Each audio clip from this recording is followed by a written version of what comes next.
Art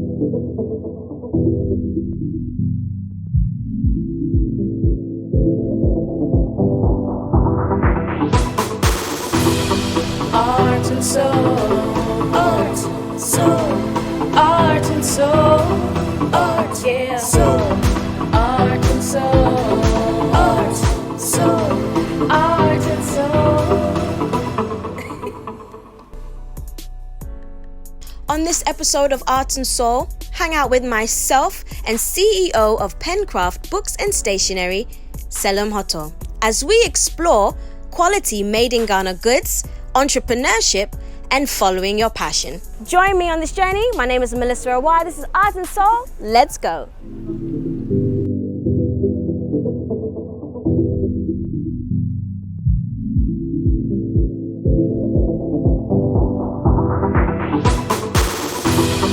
Art and soul, art, soul, art and soul, art, yeah, soul, art and soul, art, soul, art and soul.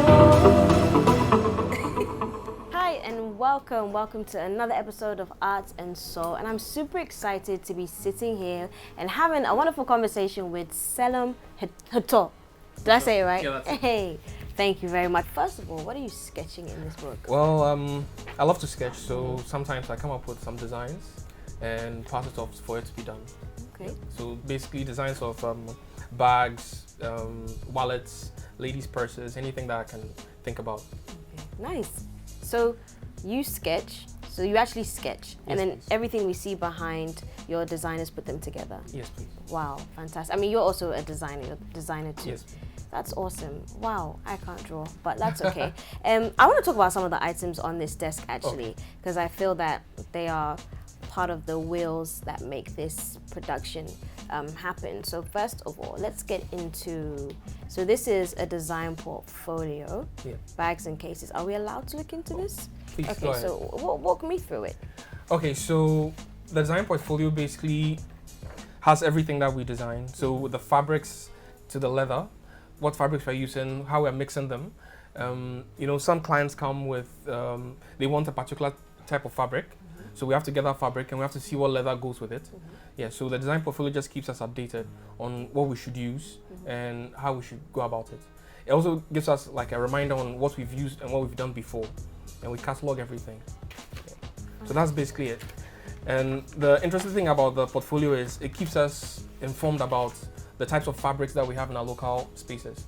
The fabrics are very important because if you go outside Ghana and you ask them what fabric or what do you think about Ghana, what reminds you of Ghana, most often people say kente, but kente is not the only fabric we have in Ghana. Right. Yeah, so I want to bring something out that would show a whole gamut of fabrics, a whole span of culture from east to west of Ghana. That's what we're going about. Nice. Yeah. I like this portfolio. It's very important actually. Yeah. So I'm seeing, okay, help me pronounce the name. So how do you pronounce this one? I'm not an account person myself, but this is Nsubra. Insubra. Yeah. So we have High Life. Yeah. That one. Hey. That one has a... Oh, am I saying it wrong? No, you're right. Echidi. So, yeah. A little help here. Achichidie. Hey. Yeah.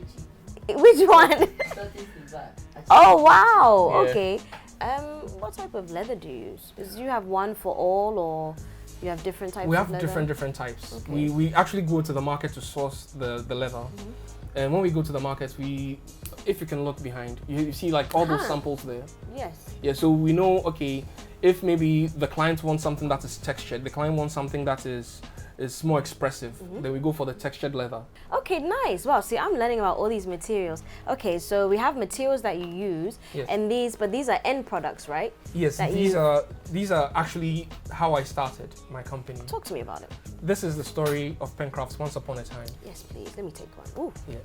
So when I was in school in Central University, I had, the school was relatively new, so we didn't have a lot of retailers selling like sketchbooks, selling the things that we needed for, I'm an architect by trade, so we needed sketchbooks to do our sketches and arts and stuff like that. So I saw a void in the market, and I said, why do they need to go all the way to Accra to actually buy the things I can make with my hands? So I decided to fill that void. I went to buy the card paper, I went to buy fabrics, I went to buy paper, then stitched it and did everything by hand. Everything you see here, I did by hand. Wow. Yeah. Your own hands? With my own hands. Yeah, and I bent my fingers many times, you know. Really? So From the glue gun? Did you use a glue gun? No, not glue gun. I actually use 5. See, some of the thread is the type that bends. So when it bends, you press it stiff, like you press it so it doesn't unravel. Wow. Yeah, so I actually had to do all that. This is an old book. I've had this since like forever. But you have to cherish this, you know? This is what they call this, not antique. It You're could not be an old, antique. you're not old. So, wow, Yeah. okay. But like I left it blank. The whole idea was I needed it blank so that people can express themselves on the cover. Wow. Most often people buy books and the only thing they write on the cover is their name. Yeah. With that, I think you've lost a lot of authenticity. As an artist, you should be expressive. So in my opinion, I left the cover blank. So whoever takes it can actually, and it's amazing when people buy when I made these first and people bought the books, the way they expressed themselves was, every single book was different. And that was one of the things that brought me joy. Wow. Yeah. Did you take any pictures of? I have a lot of pictures. I'll share them with you. Yeah, you have to. Yeah. So Okay, I actually did all this, and I took it to places to see if I could retail it, but most of them said it was unfinished. They didn't like the quality. You know, they had a certain perception of how a book should be in their mind, and I didn't fit that bill. But I didn't want to give up at that point. I still had to build upon what I started. So with that, I came up with these ones. These ones are like for the commercial market. Yeah. It's something that is printed, hardcover, consistency. So that's how Pencraft started. I sold enough of these books to get this place, to build this. Yeah, so it's a small business that started from very humble beginnings. I'm actually quite embarrassed, but it's very small. You cannot be embarrassed about. This is amazing. I mean, how can anybody be embarrassed about actually using their two hands to create like something as authentic as this? I think it's absolutely beautiful stories. You're going from this to this to this, and then it's just gonna get bigger and bigger. But no, I'm actually very amazed at the quality of your work, and you've actually explained how that quality happens because of the material. So talk about maybe some challenges, because I mean, some people may say, well, you know, he went to university, he could have done this, he could have done that, which you pretty much have. But talk to us about the challenges, and then also was following your passion. This is a passion, right? Yeah. Following your passion. I mean, do you regret it? No, I can never regret chasing my passion. To me, I believe that we do ourselves a disservice when we don't pursue the things we love. No matter how educated you are, if you're a doctor, you could still be an actor. Yeah. If you are you trained to be a nurse, you could still be. You just have to follow your heart, and when you follow your heart, great things happen. Wow. Once upon a time, I've never imagined myself here talking with you if I didn't follow my passion. All right, so what about the challenges though? Because people can see you and be like, wow, you have a great space, you have quality products, and things are going well for you, but maybe you may not be able to share your challenges openly. Yeah. There are many challenges. Okay, let me start with something simple. For instance, most of the products, most of the stuff we get, we source. Okay, we have to source, we have to go to the market to buy. Those products, those raw materials, some of them are not manufactured in Ghana. Okay, so like the PVC fabric like this is not manufactured in Ghana. Some of the pleather we have is not manufactured in Ghana. So when we get it in the end, the prices are quite high. So now we're talking about importing. Yes. That you have to actually do. So you're not, there's no middleman sometimes. There is a middleman. Oh, there is a middleman. Yeah, that's what makes the price high. Aha, yes, there we go. So the middleman, we have to go to the market. When we go to the market, we have to actually negotiate with the people. Oh, we want this amount of leather, give us 2 yards, give us 3 yards. Then we have to actually pay them for something we could have got cheaper if the raw materials were actually manufactured here. Yeah. So that's one of the major challenges that we have. It's the sourcing of the raw materials. So whose issue is that? Well, is it us as in Ghana? Is that our issue? Are we not, you know, manufacturing the right? When I say manufacturing, are we not making available the right materials? Because I think that it's safe to say we have a lot here in Ghana. Yes. We have a lot. And I mean, if we can see maybe similar products in the international market, where are they getting their materials from? Some probably are getting it from here and going through the same challenges as you. Exactly. So then why are we? Well, I believe that most of the challenges that we have, I wouldn't say it's the government's fault. I wouldn't say it's the individual's fault. I think it's a whole group of things that come together to create the problem. Are you worried about imitation? Well, I'm not worried about imitation. Okay. There's a simple reason for that. Imitation is a nice form of flattery. That's what they say? Yeah. It's a nice form of flattery. And no matter what you do, if you are original, if you can consistently produce something and be innovative, you don't have to worry about imitation. I like that. If you can consistently be innovative. Is that what you said? Yes.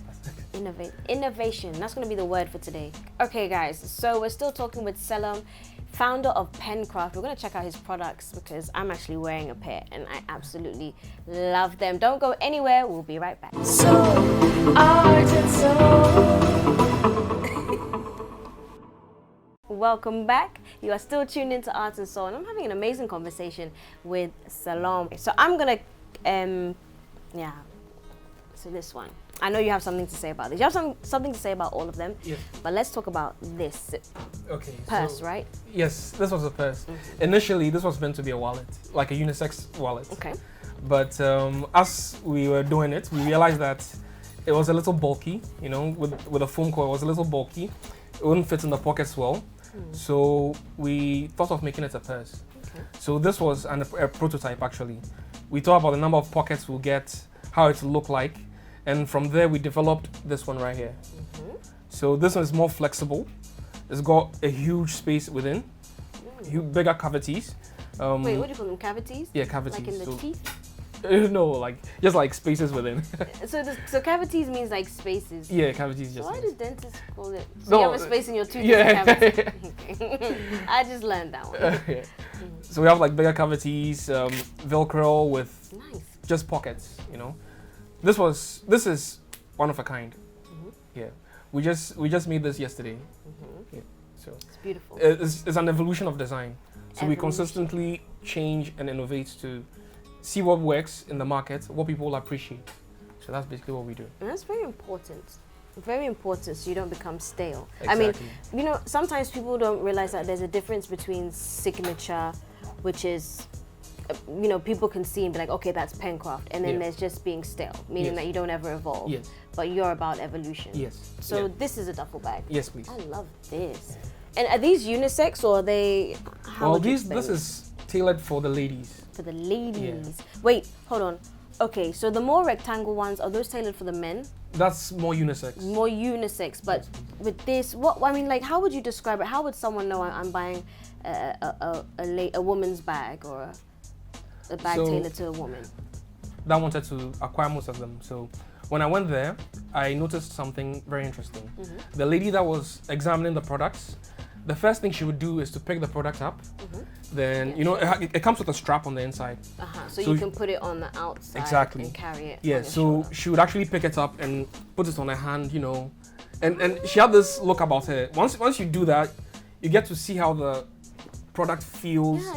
Yeah, so you automatically know that this is for a lady, or this is tailored for a lady, or this is for a guy. You know, for the guys, most of them will just you know, that sort of. Or some, if you want to be fashionable, they just fling it over their shoulder. Yes, they fling it over the shoulder. Yeah, so most of them, not really, nobody has to really tell you that this is tailored for a lady. It's how the product feels. It's true. That determines if it's a lady or it's a car. I like that. Yeah. It's true. I love everything here. So these are the sneakers, and we have a pair here. Wow, look at these. So what inspired you to start going into sneaker making? Well, or putting the fabric on a sneaker, should I say? This was actually my friend here. My friend's here, his idea. You know, he actually makes the sneakers and everything. He's a very sharp guy. So he came one day and was like, Charlie, let's do some sneakers. You know, let's put some sneakers, let's market them. I was a bit skeptical at first, to be honest with you. I'm modeling your shoes for you. Thanks. the way he does it, he puts it together so well. He does. Yeah, so basically he dismantles the whole thing, covers, so if you get like a brand new shoe or something, you can dismantle the whole thing, cover it with fabric, then sew it all back together to give it like this African feel to it. And that's what he does. That's what he does. This is what he did. This is what he did. Dismantle and reassemble. Reassemble. Yeah. It wasn't initially in the plan, but it's slowly becoming very popular. Everywhere we go, people they love the sneakers. I love it. I'll just match it. What would I match it with? I mean, I'm sure there's a bag. Yeah. There you go. Perfect. No, these are amazing. So you've got the sneakers, and then very quickly, what else would you venture into in terms of, like you have sneakers, you have bags, you have purses. Oh God, I love this. All right, well, I think it's time to check out your workstation, see where everything actually happens. So when we come back, we're going to be checking out the workstation and where all the production actually happens, because these just don't drop out of thin air. We'll be right back, guys. So, art and soul. All right, so we're at the workstation. So this is your workstation, right? Yes, please. Okay, so you're going to show us some of the materials and basically how you assemble parts of your products together. Okay, so a really quick rundown. Yeah, so after the design has been made, after we sketch it out, we have to break it into 3 parts. Okay. So we have the front with the PVC, and we have the back, PVC again. Also with the PVC and the leather. Then finally we have the middle. Okay, so the 3 pieces come together like a puzzle to come up with a bag. So after we put all the 3 pieces together, we sew it inside out. So at this point, the bag looks like this. So this is inside out? It's inside out. Okay. We do it that way so we can get the edges to be on the inside. Then after that is done, then we turn it inside out to get the finished product, which is the bag. You have to be careful, the zips don't break, right?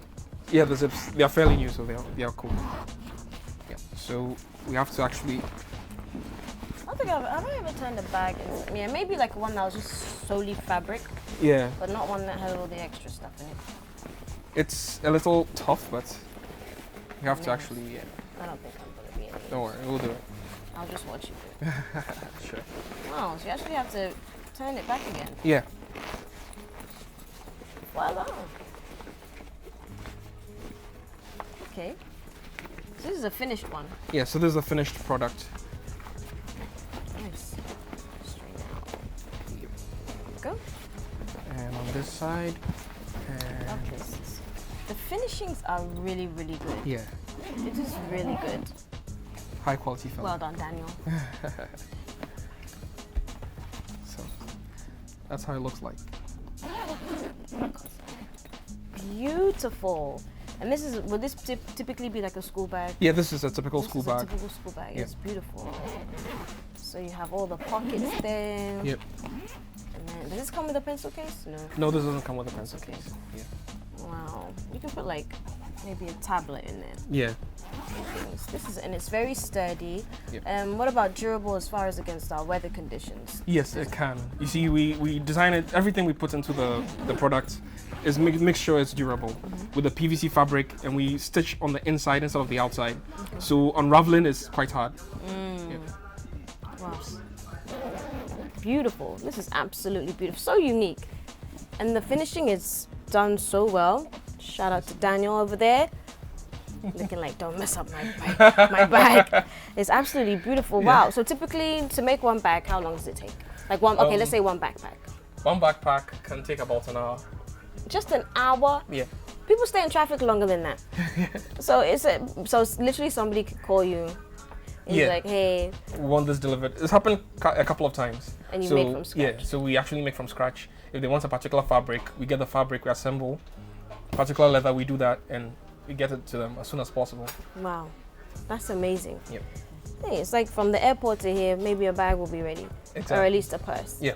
Okay, fantastic. No, this is amazing. I'm super happy because I mean, I've been educated today where you find your materials, and it's good that you shared with those who maybe want to go into the business and maybe haven't been able to start just yet. So just give a piece of advice for those who want to go into retail, designing. Well, the only advice I can give you is never lose your sense of self. You see, design and art are something that are intrinsic. And if you decide to give that up, you're just wasting your talent. Yeah. Okay. Yeah. So if you have something in your mind, go for it. If you have a drive, go for it and get it done.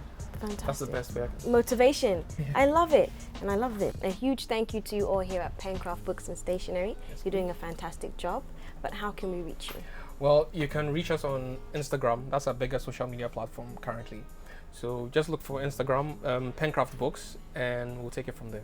Fantastic. All right. Well, there you have it. A wonderful time with Selom here at Pencraft Books and Stationery. Had a wonderful conversation. You never know, we may be in a town near you. This has been Art and Soul. I'll see you again, same time next week. Bye.